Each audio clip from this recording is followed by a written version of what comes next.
Bienvenidos a la sesión 7 de Elementos de la Administración Pública. El día de hoy vamos a hablar sobre los controles administrativos del sector paraestatal. La empresa paraestatal, el control financiero, el control personal, el control operativo y el control de información. Recordemos que hemos visto en las anteriores sesiones la concepción de la administración pública paraestatal como parte de la organización administrativa, dentro de la organización centralizada, la descentralizada y la paraestatal. Son organismos descentralizados las entidades creadas por la ley o decreto del Congreso de la Unión y por decreto del Ejecutivo Federal con personalidad jurídica y patrimonios propios, cualquiera que sea la estructura legal que adopten. Es en el sentido de tener un tema especial o una característica única sobre algún tema tanto regional o especial que tengan para la ejecución de alguna actividad que determine tanto el Poder Ejecutivo como el Poder Legislativo. Se asimilan a las empresas de participación estatal, hablando propiamente de las empresas públicas con participación del Estado, que sean de participación estatal mayoritaria, las sociedades civiles, así como las asociaciones civiles en las que la mayoría de los asociados sean dependencias o entidades de la Administración Pública Federal o servidores públicos federales que participen en razón de sus cargos o de alguna o varias de ellas que obliguen a realizar o realicen las aportaciones económicas correspondientes como características del presupuesto de parte de la federación en su ejecución y sobre todo para los objetivos propios que está realizando dentro de la administración pública. Las empresas de participación estatal mayoritaria podemos hablar sobre las sociedades nacionales de crédito constituidas en términos de su legislación específica, las sociedades de cualquier otra naturaleza, incluyendo las organizaciones auxiliares nacionales de crédito, así como las instituciones nacionales de seguros y fianzas, en que se satisfagan algunos o varios de los requisitos que establece la propia ley, como que el gobierno federal o una o más entidades paraestatales, conjunta o separadamente, aporten o sean propietarios de más del 50% del capital social de la empresa. Que la constitución de su capital se hagan figuras, títulos representativos de capital social de serie especial y que solo puedan ser suscritas por el gobierno federal. Y tercero, que el gobierno federal corresponde la facultad de nombrar a la mayoría de los miembros del órgano de gobierno o su equivalente, o bien designar al presidente o director general, o cuando tengan facultades para vetar los acuerdos del propio órgano de gobierno. Cuando se conforma una empresa, como todas las empresas privadas, en su característica especial es que tiene la aportación del gobierno federal mayoritariamente. Y a través de su órgano de gobierno se determinan las actividades que se van a desarrollar y ahí mismo también el Poder Ejecutivo, ya sea en la designación del nombramiento del encargado de las actividades propias de esta actividad, son una de las facultades del Poder Ejecutivo. Estaremos hablando también de la participación mayoritaria del Estado. ¿Qué es una empresa paraestatal? De acuerdo a la ley, son organismos descentralizados, las entidades creadas por la ley o decreto del Congreso de la Unión o por decreto del Ejecutivo Federal con personalidad jurídica y patrimonio propios. Esta personalidad jurídica que hace remembranza a las actividades para poder obligarse a firmar convenios, acuerdos con otras asociaciones o para realizar actividades propias, pero crea una obligación propia de la propia entidad. Y con patrimonio propio, esto es que de su propia actividad necesita recursos para que en caso de disolución también esta parte del patrimonio se vaya disolviendo, cualquiera que sea su estructura legal que adopten. Las instituciones nacionales de crédito, organizaciones auxiliares nacionales de crédito, instituciones nacionales de seguros y fianzas, fideicomisos, que entran dentro de esta actividad propia del Estado. Hablemos ahora del control financiero. Todas las empresas, tanto como dentro del órgano administrativo, para que arranque una empresa paraestatal requiere de un capital social. En este capital social, de acuerdo a las características que determina la propia ley, se requiere de la aportación de la federación o del gobierno federal. Al tener esta característica, determina que la Secretaría de Hacienda y Crédito Público determina la programación y el presupuesto para que arranquen las actividades propias de estas actividades, de estas figuras jurídicas,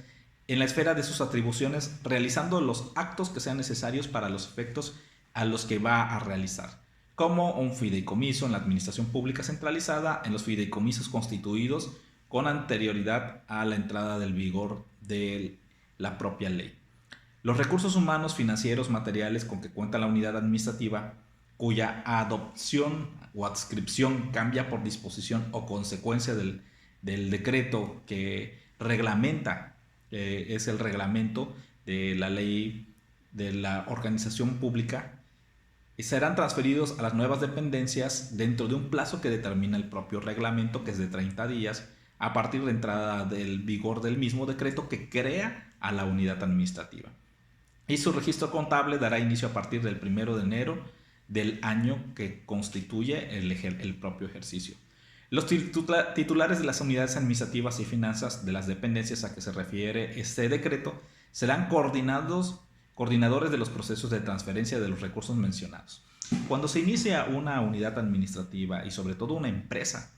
cuando se desglosa esta actividad, el presupuesto de egresos, como dijimos, como parte de las actividades propias del ejercicio del recurso, anualmente para el ejercicio determina montos para las actividades tanto de las dependencias de gobierno como estas unidades administrativas, para que arranquen sus actividades, pero cada una de estas unidades administrativas, por propia disposición de la ley y de sus reglamentos, establece que tienen que llevar su propia cuenta pública. La cuenta pública va a realizar sobre todas las entradas, todas las salidas, el ejercicio de los recursos públicos, así como de los ingresos que va teniendo, porque recordemos que estos son recursos de la propia federación. El control del personal lo tiene a través de sus propias unidades administrativas internas para determinar sobre todo las altas que tienen que realizar ante las dependencias que correspondan, ya sea ante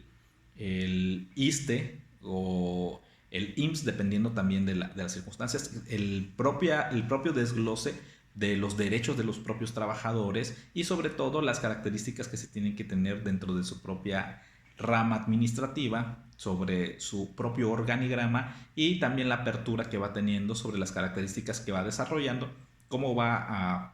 abrir nuevas vacantes dentro de su propia organización.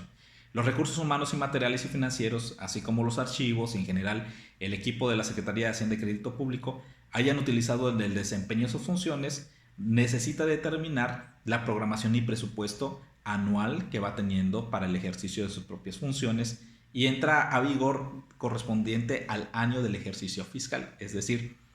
una vez desarrollada toda la cuenta pública, la presenta ante la Secretaría de Hacienda, que la engloba con todas las dependencias. Se hace la presentación para el proyecto de la ley de ingresos, el presupuesto de egresos que va iniciando a partir del 1 de enero y que concluye el 31 de diciembre del año que corresponda. El control operativo lo va a determinar también toda la nueva gestión para resultados, que es una terminología de los últimos años, sobre todo del ejercicio del gasto y el uso también de cuáles van a ser los objetivos, las metas que va a determinar cada una de estas empresas para la adquisición de los propios recursos que va generando. Recordemos que como son empresas, requieren del ingreso que van adquiriendo a través de la función de su propia actividad, a determinación también de los propios fideicomisos, que también determina de los propios ejercicios de los recursos, es decir, los préstamos, los apoyos que van dando y la recuperación propia a través de las diferentes actividades que va desarrollando para tener ingresos. Y estos ingresos otra vez se vuelven revolventes para poder ejecutar los actos, pero llevando la propia cuenta pública o la contabilidad. La contabilidad gubernamental, a través de la ley que la regula, determina cuáles son las actividades que se van a desarrollar, las cuentas, el ejercicio de los gastos. Es decir, que las propias empresas van a determinar en la presentación de sus consejos todos los gastos, los activos, los pasivos, el capital, las utilidades, en un desglose que vaya de acuerdo a lo que determina la propia ley para la aprobación de su propio ejercicio fiscal.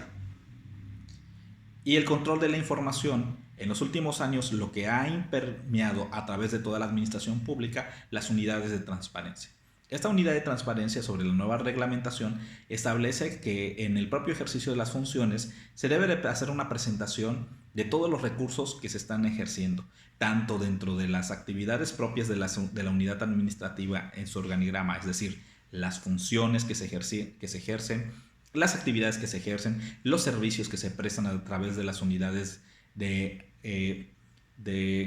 van innovando sobre el tema de la administración, que van manejando el tema de las propias facultades y la creación de sus propios manuales. Esto permite que se haya brindado la información suficiente siempre y cuando resguarda determinadas actividades que son por la propia determinación de la ley en secrecía o que sean públicas. Esto también va mucho en la protección de la seguridad. La seguridad lo que ejerce es que la información se tiene que salvaguardar para el cumplimiento de una terminología legal. Es decir, toda la información que se va recabando del uso de la contabilidad, de los recursos, tienen tiempos determinados para resguardarlo por la propia dependencia de acuerdo a la aplicación de la nueva ley de transparencia. Si no cumplen con esto, son acreedores también a otro tipo de sanciones porque se tiene que salvaguardar sobre todo el patrimonio de la federación, el recurso que está destinando para la actividad y sobre todo para el cumplimiento del principio de información que solicita la ciudadanía.